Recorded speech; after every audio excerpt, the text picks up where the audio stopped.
আজকে আমি তালের ক্ষীর বানাচ্ছি। আর রেসিপিটা খুব সোজা, কম সময়ের মধ্যে কম উপকরণে অতি সহজে হতে পারে একটা সুস্বাদু রেসিপি। তো চলো রেসিপি দেখার জন্য অনুরোধ রইল।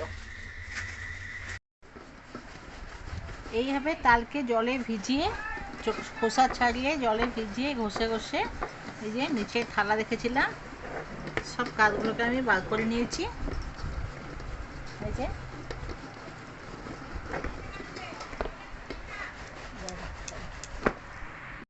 এই যে সবগুলো, এই 4টে তাল থেকে এই 5টা, 2টো তাল আমি ছাড়িয়েছিলাম, এতে 5টা আঁটি বেরিয়েছিল। এই 5টা আঁটি থেকে এতটা রস বেরিয়েছে।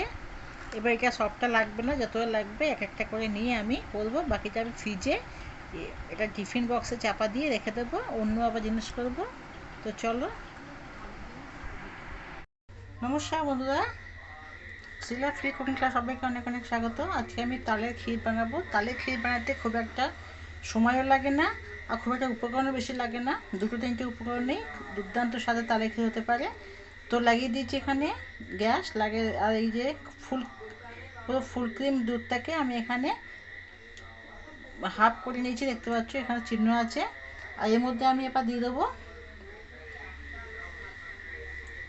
এই যে তালের পাকটা বার করে রেখেছি, সেটা দিয়ে দিলাম। আর দিয়ে দেবো এখানে 1 কাপ পরিমাণে নারকেল কুড়িয়ে রেখেছিলাম, সেটা দিয়ে দিচ্ছি। এবার ভালো করে এটাকে আমি নাড়বো।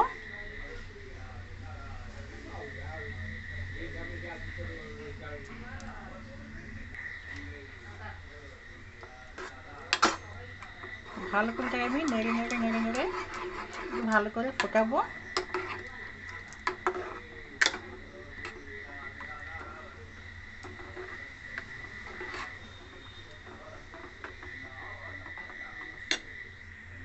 দুধ ভালো মতো ঘন হয়ে গেলে আমি শেষে মিষ্টি চিনি দিয়ে দেবো।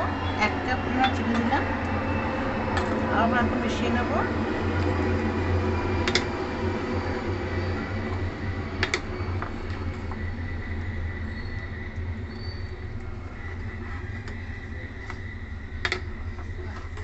চিনি দেওয়ার পরে একটু পাতলা হয়ে যায়, আবার একটু ফুটিয়ে নেবো ভালো করে।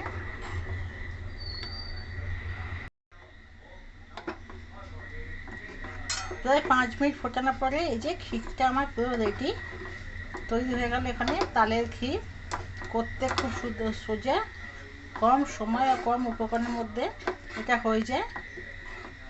তো রেসিপিটা কেমন লাগলো অবশ্যই কমেন্ট করে জানাবে, ভালো লাগলে লাইক করবে। আমার নিত্য নতুন রেসিপি আপডেট পাওয়ার চ্যানেলটিকে সাবস্ক্রাইব করে দেবে। ভালো থাকবে, সুস্থ থাকবে। কালকে আবার অন্য ভিডিওর সঙ্গে দেখা হবে। ধন্যবাদ।